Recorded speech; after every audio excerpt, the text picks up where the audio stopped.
Ya, selamat sore kawan. Kita kembali lagi di Rawa Gede. Untuk saat ini kita perlihatkan sedikit proses lagi di Suzuki Jimny yang udah kita custom ini. Untuk saat ini kita akan perlihatkan di bagian dari posisi depannya. Ini bagian dari posisi depan. Kemarin di bagian dari pipa casisnya ada yang patah dan keropos sekali. Oleh karena itu kita ganti di bagian dari pipa yang keropos tersebut. Ini bagian dari pipanya udah kita pasang seperti ini. Kemarin bagian dari pipa sasis ini ada yang putus dan bagian dari dalemannya keropos seperti ini.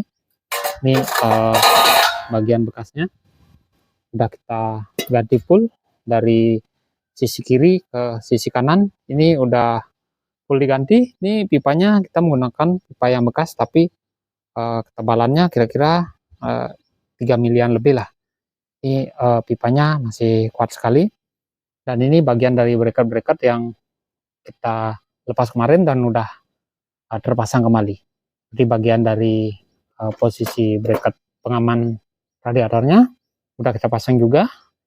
Oke, untuk saat ini kita akan sedikit perlihatkan cara kami mengganti bagian dari pipa ini. Oke, simak video ini sampai selesai.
Oke, seperti itu tadi sedikit proses di bagian dari penggantian sebuah pipa posisi depan di bagian dari sasis Suzuki Jimny.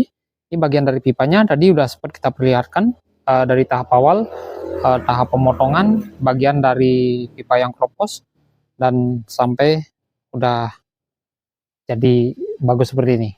Ini bagian dari pipanya kita udah ganti total dari ujung kiri sampai ujung kanannya. Ini udah kelihatan sempurna lagi. Ini Suzuki Jimny tua di bagian dari sasisnya putus dan kropos sekali. Oke, semoga videonya bermanfaat, semoga sehat selalu, dan nantikan kelanjutan dari Suzuki Jimny yang udah kita custom ini. Oke, salam modifikasi.